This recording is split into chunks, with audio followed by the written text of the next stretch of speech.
RBL numbers have come in. That's an important number to watch out for. RBL, okay, the profits are at 267 crore in line with estimates. 264 was our estimate. 267 is what the number has actually come by. It will be interesting to see the other numbers which are coming in.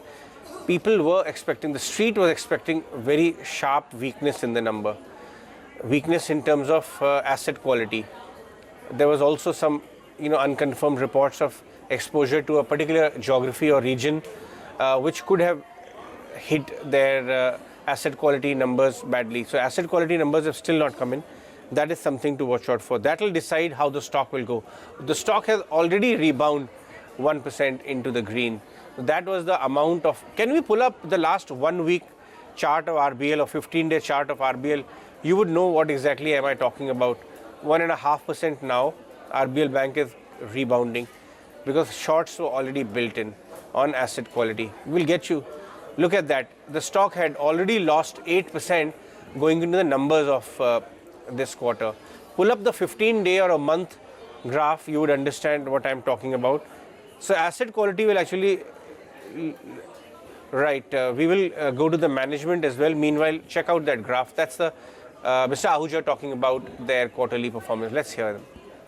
And deposits 60,811 crores. CASA deposits grew 43% year on year to 15,706 crores. CASA percentage is up further to 25.8%, which is a pretty decent 80 basis points growth even over the last quarter, which is 25%. We closed last year, March 31st, at 25%.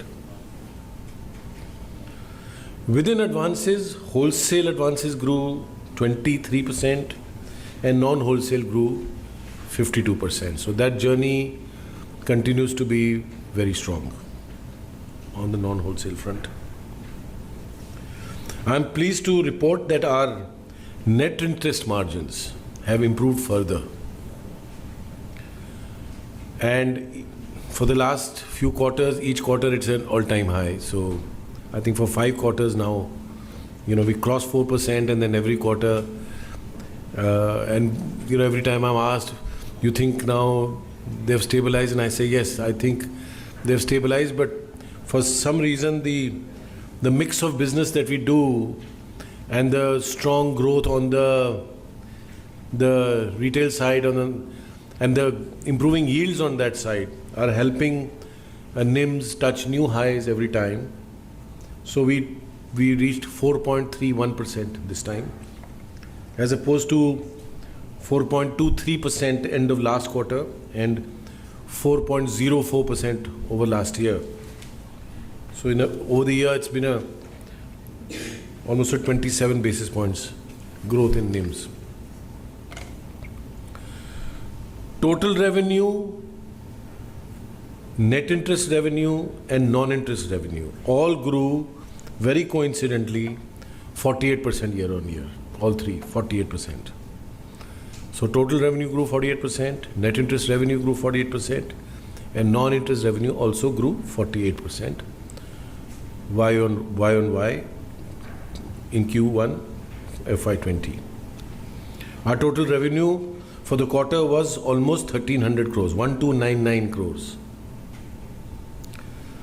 Net interest income out of that was 817 and non-interest income was 481 crores. Non-interest income was 37% of total income, again extremely satisfactory and above the 1/3 that we keep targeting. Our core fee income, which excludes the trading income, etc., grew 42% year on year to 411 crores. The core fee income streams continue to be granular with strong growth across distribution, cards, client FX income and general banking fees. And in fact, 70% of our core fee income is from the retail businesses.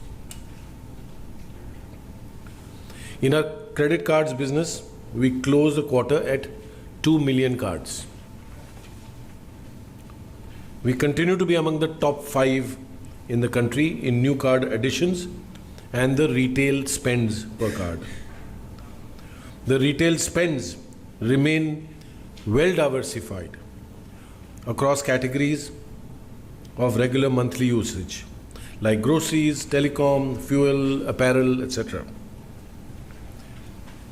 We also see a little over 50% of the spends happen online, indicating a customer segment that is digital and online savvy. As a consequence of this healthy, very healthy net interest income growth and other income growth, we have reported a net profit of 267 crores for Q1, an increase of 41%